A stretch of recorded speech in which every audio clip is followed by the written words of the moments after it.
we can use the derivative, or the slope of the tangent to the curve at x, to approximate the value of the function at x plus delta x. So given the derivative is the slope of the tangent to the curve at x, which is basically the slope of this tangent line.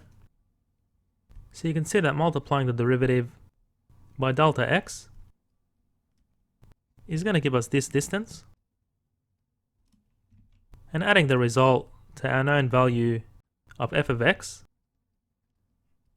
we obtain the approximation to the value of the function at x plus delta x.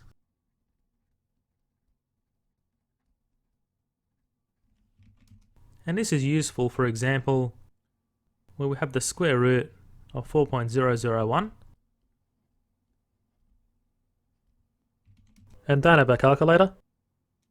So as we can see, the exact value of the function is here, and therefore we're going to get some error in our approximation depending on how large delta x is. So typically we use a small delta x to get a good approximation to the function. Given the radius of the circle is r, and suppose I measure the radius with some error, delta r.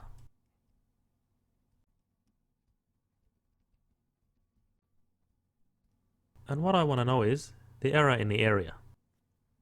So the exact value of r gives us the exact area, and the measured value of r gives us the area with some error. So here we have delta a on delta r, which gives us the slope of the secant line, and if we multiply by delta r, this gives us delta a. Now because the error in our measured values is quite small, we typically write this in differential form.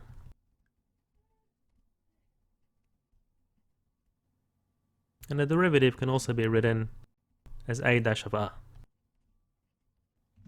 And this here is a general expression which we can apply to different problems. So for example, we can also have the error in the volume of a sphere. Let's use the derivative to approximate root 4.01. And remember, the linear approximation to a function is approximately equal to f of x plus df dx multiplied by delta x. And in this case, f of x is equal to root x, or x to the half. So the derivative of f with respect to x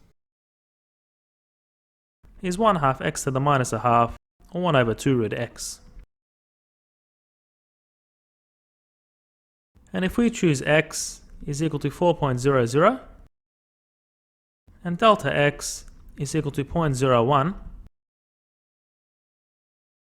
in accordance with this square root, then our approximation becomes the square root of 4.00 plus 1 over 2 root x, which is 2 root 4. And that's multiplied by 0.01, or 1 in 100.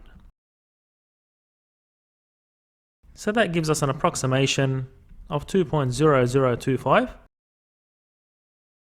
And if you evaluate this in your calculator, you'll get a very close result.